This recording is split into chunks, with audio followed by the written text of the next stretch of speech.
early in the morning the next day despite being so sleep deprived and tired because the plan for the day was to visit Coconut Jungle in the first half and then spend the remaining day in Hoi An. Although we were so tired, this place just cheered us up as soon as we reached there. It was so calm yet so lively and vibrant. We kicked off the day in the middle of the jungle in this insanely fun basket boat ride. Once we were inside the jungle, we opted for spinning basket boat ride.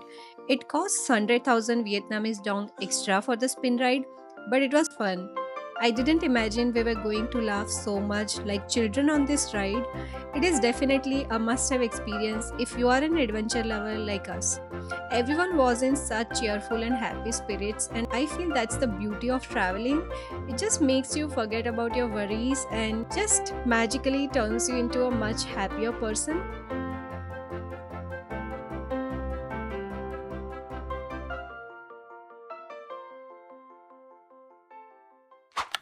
Our next stop for the day was the ancient town of Hoi An. As soon as we entered this town, the slow streets of Hoi An just felt so peaceful. The town doesn't demand you to walk. Wandering around at a slow pace just feels right here. We first visited a place where single hand embroidered art pieces are made. It is a fine art passed down through generations. A single hand embroidered artwork can take weeks to months, especially landscapes and portraits. It was strangely calming and satisfying to watch these women make this embroidered art.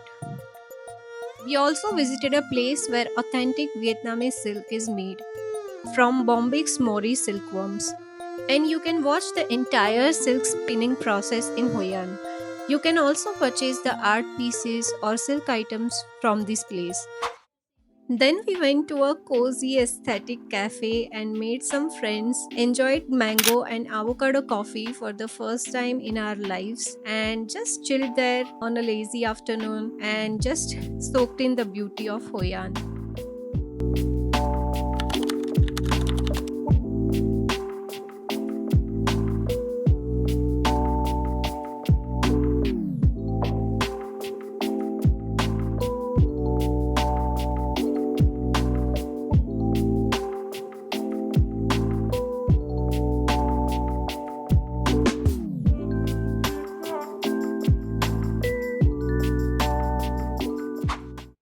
After enjoying a bit underwhelming cold mango and avocado coffee, we took off to wander around the town a little more.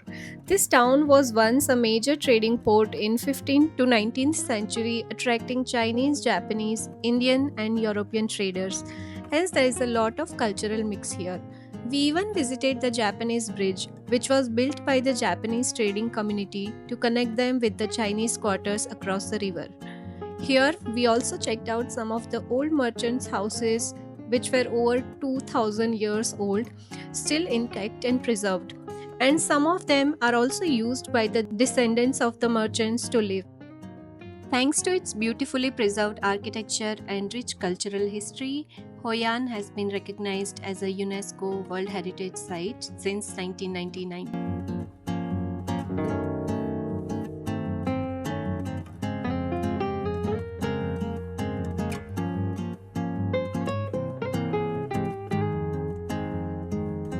As we moved closer to the evening, Hoi An truly started looking like a painting. The lanterns, colorful streets, and postcard worthy corners created such a vibe that is very unique to this place. We even made new friends who we spent just few hours with, but it felt like we have known them for much longer. We laughed, window shopped, and wandered around together, sharing stories and cracking jokes in the streets of Hoi An. It's wild how travel doesn't just show you places, it shows you versions of yourself you didn't know existed.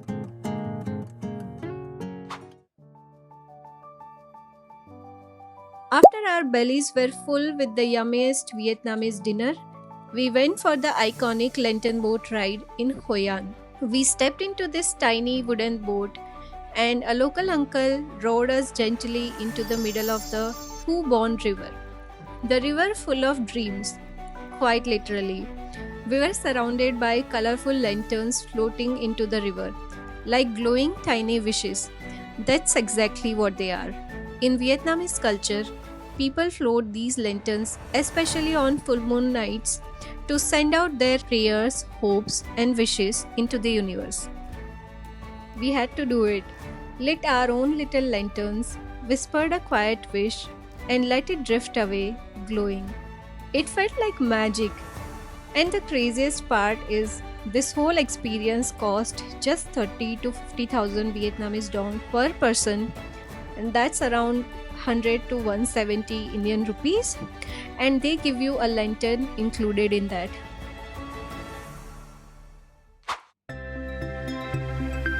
The next day, we woke up to a beautiful orange sky and a sunrise.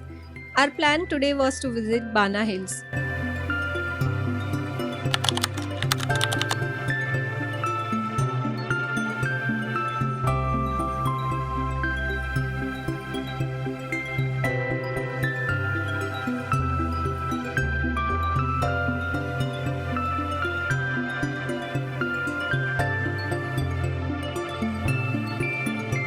The Bana Hills cable car holds a Guinness World Record for longest non-stop single-track cable car over 5.8 kilometers.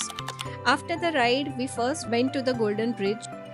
The famous Golden Bridge is a recent icon built in 2018, designed to look like it's held by the hands of God. From there, we walked to the French village, which is inspired by classical French architecture to replicate a 19th century hill station.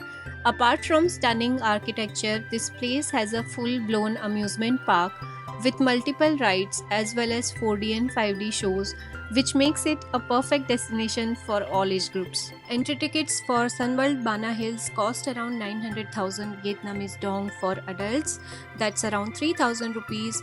For children between 1 to 1.4 meters tall, tickets are 750,000 dong, which is around 2500 Indian rupees.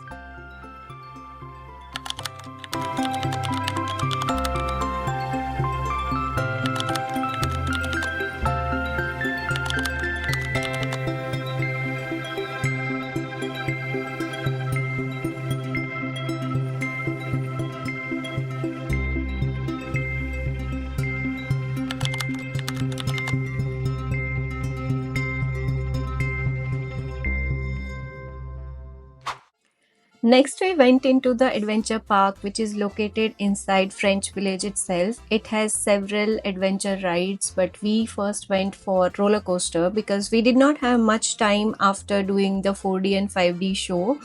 So we first opted for the coaster, and you can have a glimpse of it. I did not have a chance to record it, but there are many other adventure rides as well.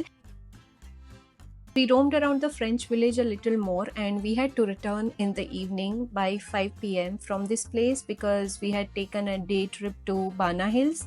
But there is also a hotel called Mercure and some other hotels also. So you can plan your stay inside Bana Hills itself, and you can enjoy, like, take the full advantage of this place. I would recommend you to stay inside if you have kids and you really want to explore all the rides within the adventure park in French Village. So, if you're planning to visit Vietnam, you must not miss this place. Like, spare a day or two and explore this place because this place has a completely different charm. And yeah, I'll see you in my next one. Bye. Thank you for watching.